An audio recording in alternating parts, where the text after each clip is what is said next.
арак ичип баңгилик кылгандар, бири-бирин тоногондор, мушташкандар эми жок эмес. Таразага салыштырмалуу мурдага караганда чоң өсүү бар.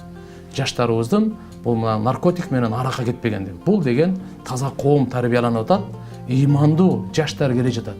Эртеге Кудай кааласа ушул ыймандын бутактары бардыгы мөмөлөрүн бере турган болсо, анда Кыргызстан таптакыр башка мамлекет болот. Эң аман, эң тынч, эң берекелүү, эң кооз, эң үлгүлүү мамлекет болот деп ишенем. Мөмөлөрүн тилинен, көзүнөн, колунан, жүрүш туруш адебинен, улууларды урматтаганынан, жада калса маркумдарды сыйлаганга чейин исламда кандай, айбандарды сыйлаганга чейин айтылат. Тапкандарын жакшы сарптап атышат, элибизге сарптап атат.